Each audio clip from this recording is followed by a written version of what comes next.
On my graduation day, my family missed it to celebrate someone else. They chose my sister's baby shower over me, then blew up my phone. With 37 missed calls, after demanding I apologize for what happened next. My name is Ryan. I'm 22, and last June was supposed to be the proudest day of my life. I had worked my way through college without much help, juggling late-night shifts at a diner, tutoring jobs, and a few freelance gigs just to keep the lights on in my apartment. Graduation was my finish line, the moment I could finally prove to myself, and maybe just maybe to my family, that I had done something worth celebrating. But when I walked across that stage, there wasn't a single familiar face in the crowd. Not my mom, not my dad, not even my grandmother, who never missed a church service in her life. The rows of empty chairs in the family section might as well have been spotlights shining on just how alone I was. You see, I have a younger sister, Claire. She's 20, only 2 years younger than me, and she's always been the golden child. The family excuse has always been that she's sensitive and needs more attention, which in practice meant she got everything she wanted. New clothes, brand name shoes, a car at 16 that I wasn't allowed to touch, even when my bike chain snapped and I had to walk 3 miles to school. When she found out she was pregnant at 19, my parents transformed the situation into a fairy tale. Suddenly, she wasn't a scared teenager making reckless choices. She was a glowing young woman bringing the family together. They threw her a baby shower so extravagant it could have doubled as a wedding reception. Guess what date they picked? The same day as my graduation. At first, I thought it was just bad luck. Maybe the venue they wanted was only available that weekend. Or maybe they didn't realize the dates overlapped. I gave them the benefit of the doubt. I even called my mom a month before graduation, reminding her of the conflict. She said, "Oh, honey, we'll figure something out. Maybe we'll split the day." But as the weeks passed, the truth became harder to ignore. The invitations for Claire's baby shower went out, none of which mentioned my graduation. When I brought it up again, my dad told me flatly, "Ryan, you'll have plenty of ceremonies in your life, but your sister, this is once in a lifetime." I remember sitting in silence, gripping my phone so tightly I thought it might crack, because how could they say that? Like my achievement was disposable, like I hadn't been clawing my way toward that moment for 4 grueling years. The morning of graduation, I still held out hope. I kept checking my phone, expecting a message that they were on their way. Nothing.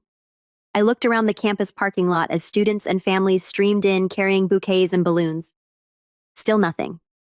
By the time my name was called, I had accepted what I already knew. They weren't coming. The cheers that erupted for other graduates sounded muffled in my ears. I walked across the stage alone, forced to smile at the dean, and accepted the diploma that had cost me countless sleepless nights. And just as I stepped down the stairs, my phone buzzed. I pulled it out, thinking maybe finally they had texted something supportive. Instead, it was a message from my dad. "You owe us an apology."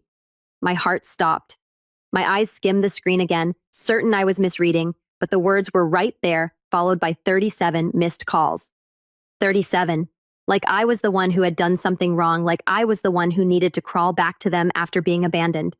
I couldn't even process it. My friends' families were crowding around them with flowers, hugs, and cameras. Meanwhile, I sat on the edge of a fountain staring at my phone in disbelief. The text burned itself into my brain. Apologize for what? For existing outside the shadow of my sister.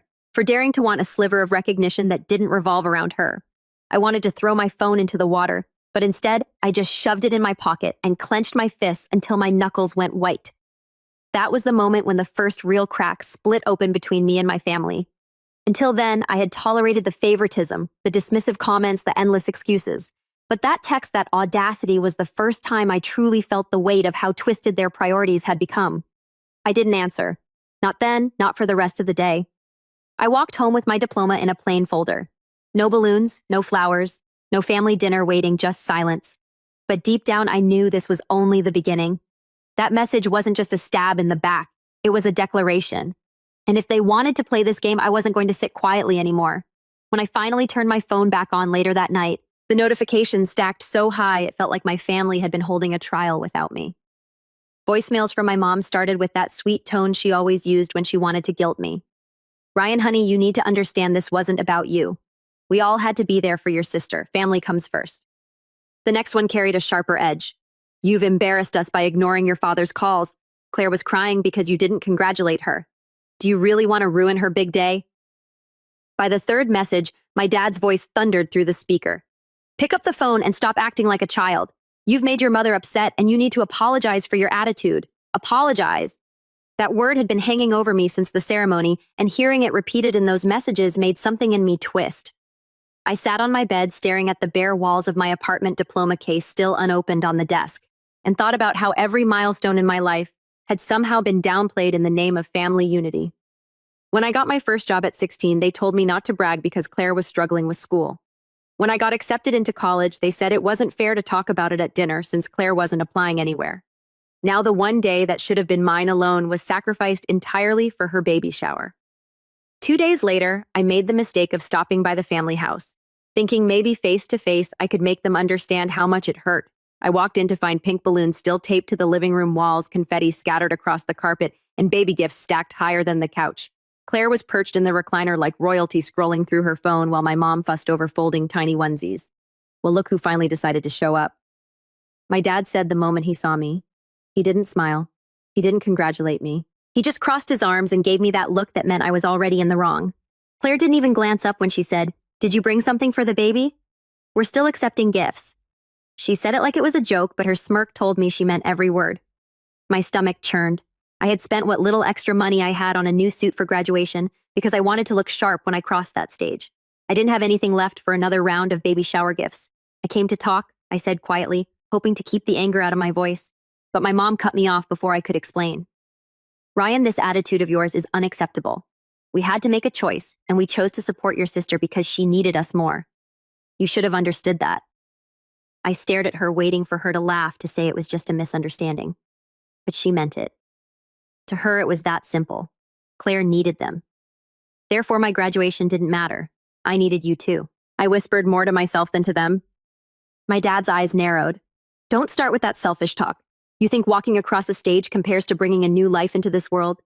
You should be grateful we even came back here to celebrate you now. Celebrate me." That was the word he used as I looked around the room still decorated for Claire's shower with no trace that anyone had remembered my milestone at all. Not a card, not a balloon, not even a congratulations, just piles of pastel wrapping paper and rattles. I realized then that they didn't see me as someone worth celebrating. I was a footnote in their story about Claire. When I didn't answer, Claire finally set her phone down and smirked at me. "Don't sulk. You'll get over it. Besides, you'll probably have another graduation when you go for your master's, right?" This one was just practice. The casual cruelty of her tone knocked the wind out of me. She genuinely believed my years of struggle of clawing my way through college debt-free were nothing more than practice. I left without saying another word. As I walked to my car, I heard my dad call after me. "You're not welcome back until you learn some respect." The door slammed, and that was that. That week, I watched as Claire posted picture after picture from her baby shower on social media. There she was, glowing in a floral dress surrounded by mountains of presents and smiling relatives. Comments flooded in from extended family. "So proud of you, Claire. You're going to be a wonderful mother."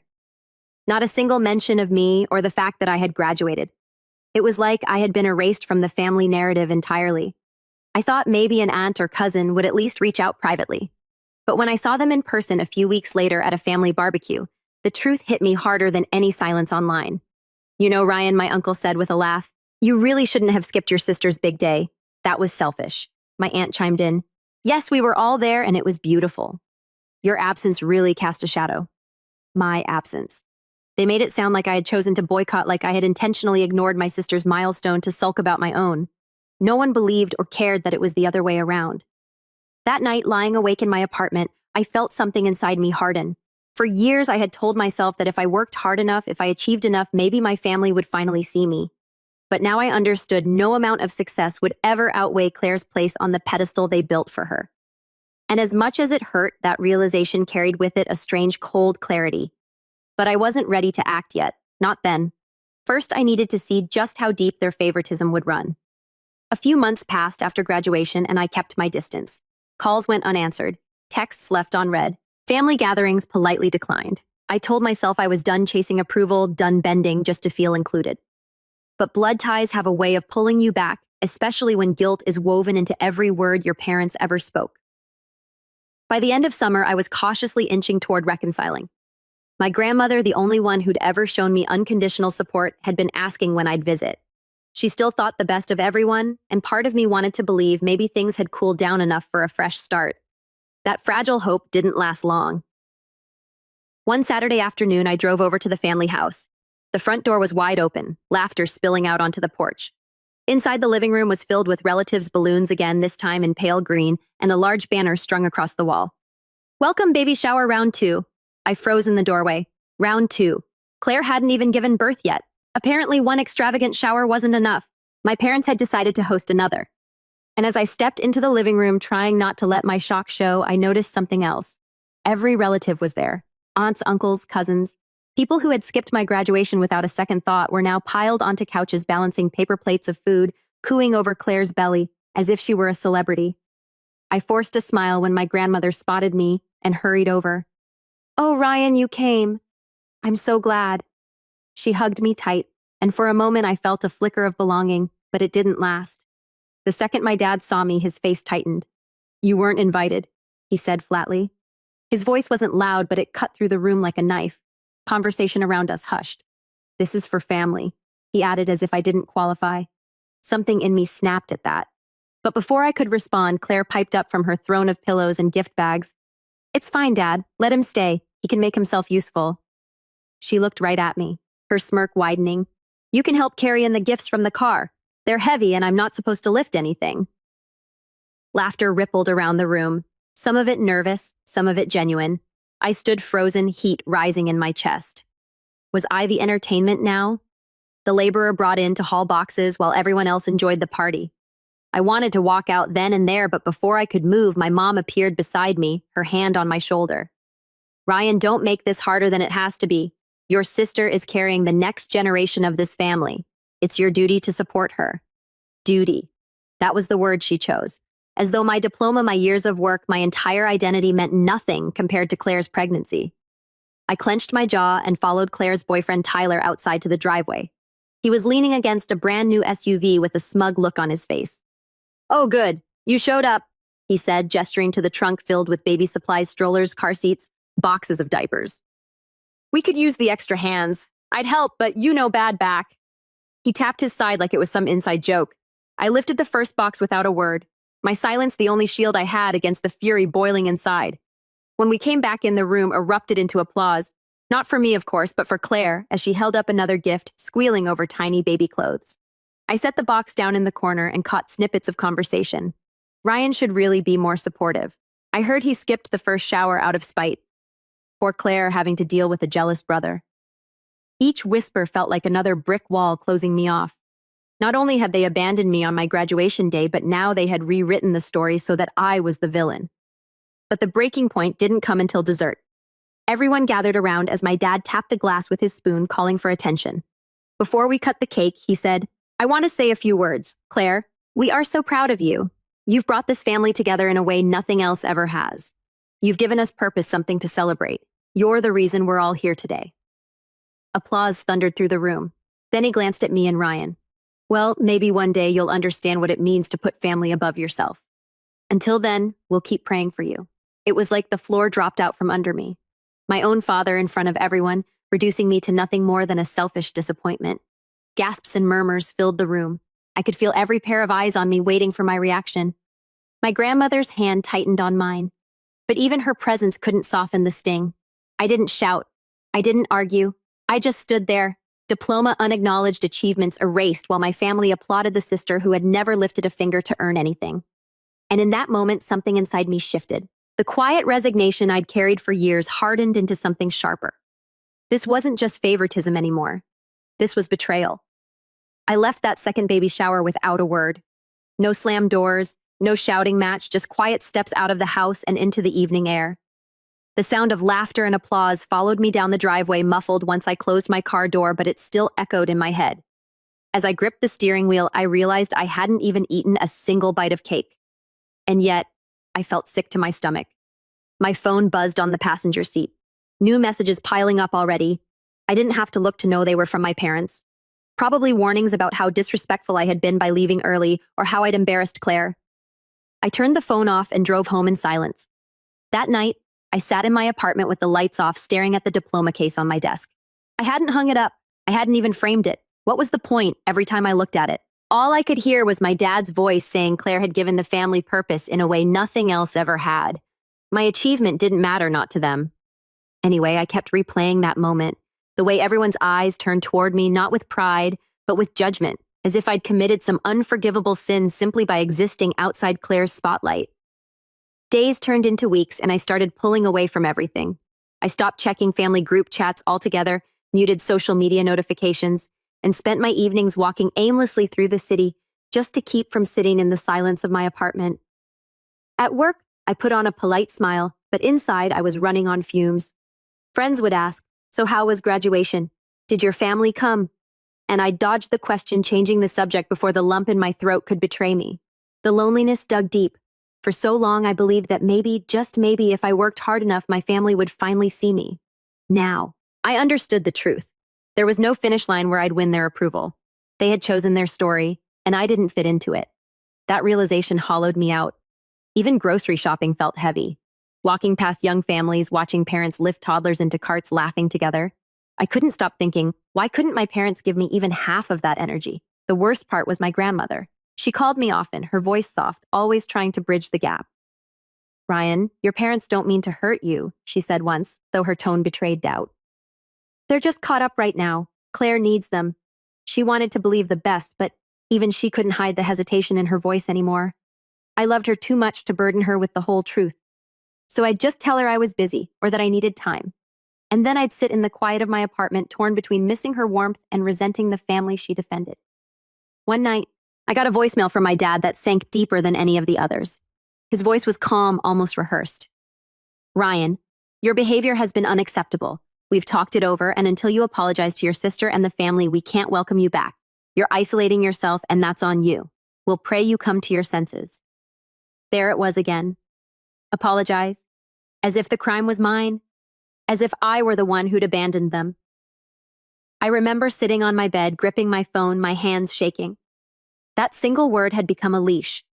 When they expected me to wrap around my own neck, but somewhere in the fog of despair, a new thought began to form.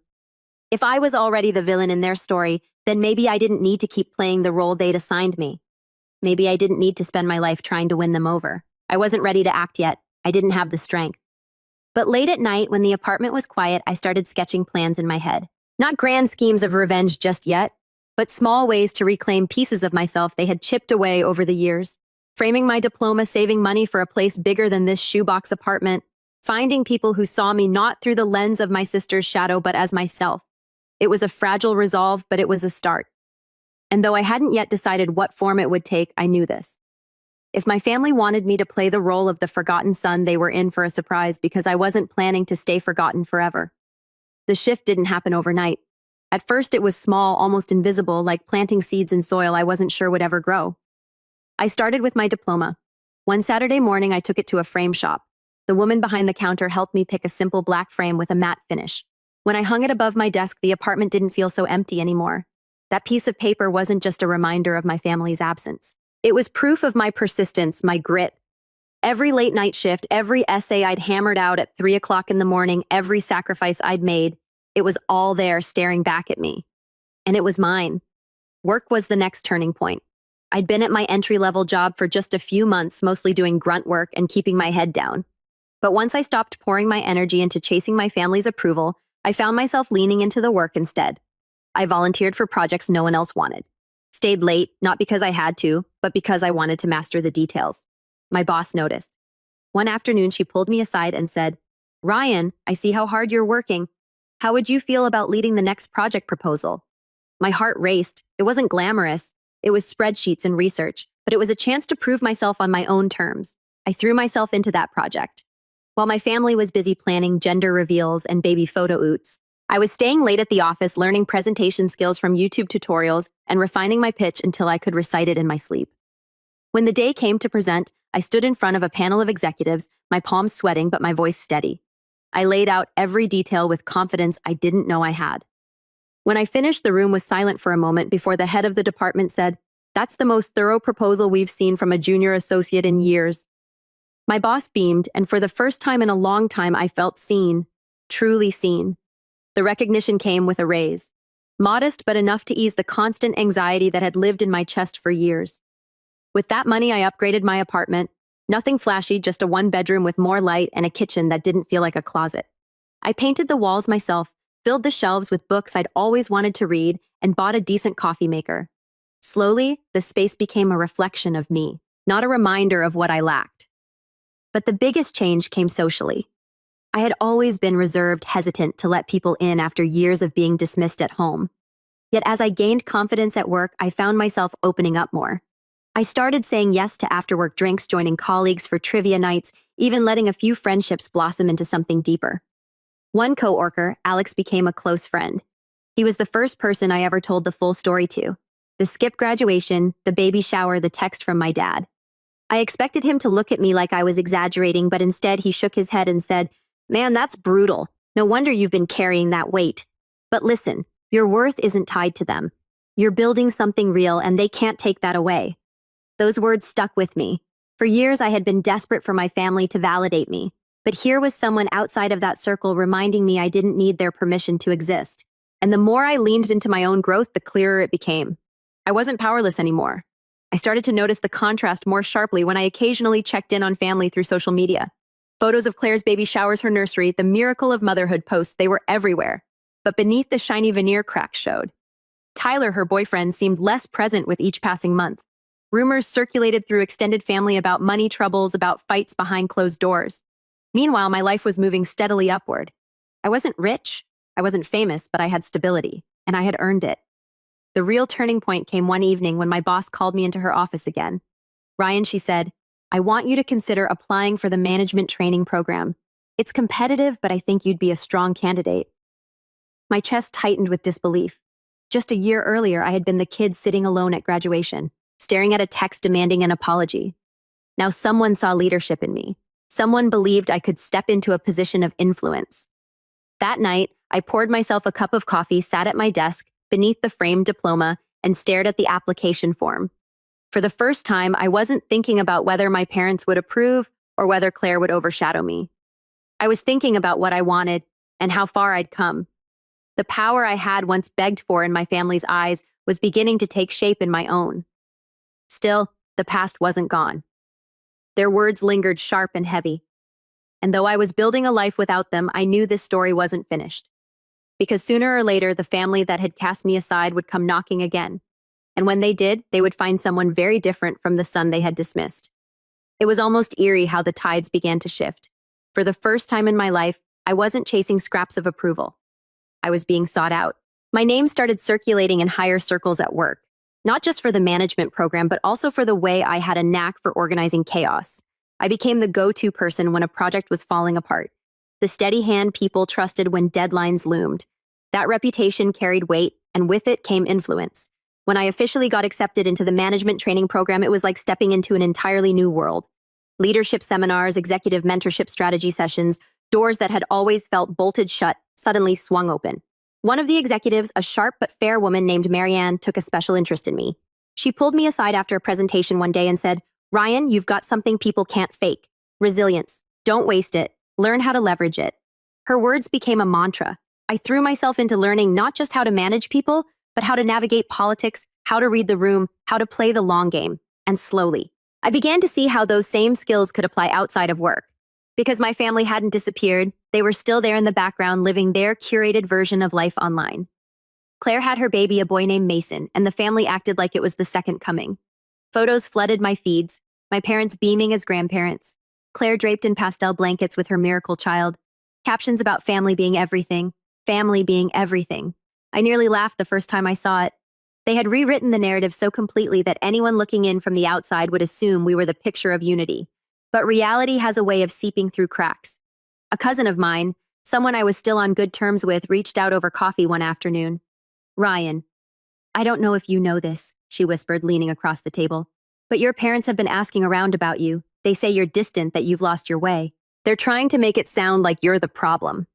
My jaw tightened. Of course they were. They couldn't admit they had abandoned me, so instead they were crafting a new story that I had abandoned them. That same cousin also let something else slip almost casually. "Claire and Tyler are having money problems. He's not working steadily and the baby expenses are piling up. Your parents are stressed. They've been covering more than they expected." I sat back in my chair, my coffee suddenly tasting sharper. Money problems, dependence, cracks in the golden pedestal. For years, I had been the one scraping by, the one they dismissed as a burden while they funneled resources into Claire's every whim. Now, with their chosen star under pressure, the roles were shifting, and unlike them, I had built something stable brick by brick without their help. Around the same time, my boss offered me the chance to oversee a high-profile account.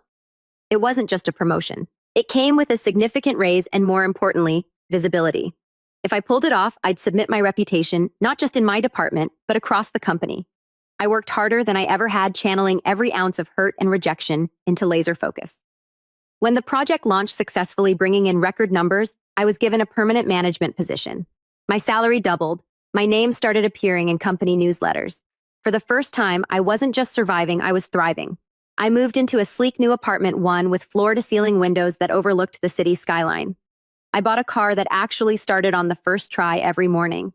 And when I walked into meetings, people listened. I wasn't invisible anymore. That's when the first text from my mom arrived. "Ryan, sweetheart, it's been too long. We'd love for you to come by and see Mason. He's growing so fast, sweetheart." The same woman who told me I needed to apologize was now dangling her grandson like bait. A week later, my dad called. I didn't answer, but the voicemail played in that calm, commanding tone I knew too well. "Ryan, it's time to let the past go. Your family needs you. Mason needs his uncle." Those words stuck with me. Your family needs you. For years, I had needed them and they had turned away. Now suddenly, the roles had reversed. And as much as it stung, it also lit a fire inside me because for the first time in my life, I wasn't the one on the back foot. I was in a position of strength. They needed me. And that realization, that delicious, dangerous realization, was when the idea of payback began to take shape. I didn't answer their messages right away. In fact, I let weeks pass. Every day I left my phone on silent. Every text I ignored, every voicemail I deleted without listening. It wasn't about being petty. It was about timing. For the first time, they weren't holding the cards. And I wanted them to feel that shift slowly, deeply. Then one afternoon, I ran into my cousin again. She smirked when she saw me. "You know, Claire's been asking about you a lot. Apparently she and Tyler are in a bad spot financially. Your parents are covering their rent now, and with the baby, they're drowning." She paused, lowering her voice. "They keep saying, if only Ryan would step up." Step up. That phrase burned into me. For years, I'd been invisible, dismissed, mocked. Now, with their golden girl struggling, suddenly, I was supposed to be the responsible one. No, not this time. That weekend, I dressed sharp, slim navy suit, polished shoes, the kind of look that made people straighten in their chairs when you walked into a room. I drove my new car, the one that gleamed under the sun, to my parents' house. I hadn't been back since the second baby shower, and as I pulled up the side of the same driveway where I'd once been ordered to haul boxes, hit me with a jolt of memory. I rang the bell, and when the door opened, my mom's face lit up. "Ryan?" "Oh, sweetheart, you came." She pulled me into a hug, but it felt rehearsed, too sweet, like she'd been practicing it in the mirror. My dad was in the living room, Mason in his arms, and Claire perched on the couch. The baby gurgled happily, the only innocent in the room. "Look at you," my dad said, eyeing the suit, the watch on my wrist. His voice carried that mix of pride and condescension I'd known all my life. "Doing well, huh?" "Better than well," I replied evenly, taking a seat. I let the silence hang for a moment before adding, "I heard you've been having challenges." The word made Claire's jaw tighten. "If you're here to rub it in, don't bother." My mom rushed to smooth things over. "What your sister means is things have been difficult. Tyler's hours were cut and the baby's expenses are overwhelming. We thought maybe as family you could help." There it was, the ask. They hadn't even tried to hide it. I leaned back, folded my hands, and looked each of them in the eye. "You want my help?" I asked slowly. "The same family who skipped my graduation? The same family who told me I owed them an apology while I sat alone on the biggest day of my life? The same family who made me feel like I wasn't welcome in my own home?" The room fell silent. Claire's cheeks flushed, and my dad's eyes narrowed. "That was the past," he said firmly. "We need to move forward. Family is about sacrifice." "Funny," I said with a small smile. "Because I sacrificed for years and all I ever got was silence. Now you want my support." "Why?" "Because the golden child isn't shining so brightly anymore." My mom gasped. Claire shot to her feet. "How dare you?" she snapped. "You don't know what it's like to raise a child." "You're right," I said, standing too. "But I do know what it's like to walk across a stage alone because my family decided a baby shower was more important than my future. I know what it's like to be erased from every conversation because my sister needed all the attention. And I know what it's like to build a life from nothing without a dime or an ounce of encouragement from any of you." Their faces shifted. Anger, shame, disbelief. I let the weight of my words settle before delivering the final blow. "You made your choice that day.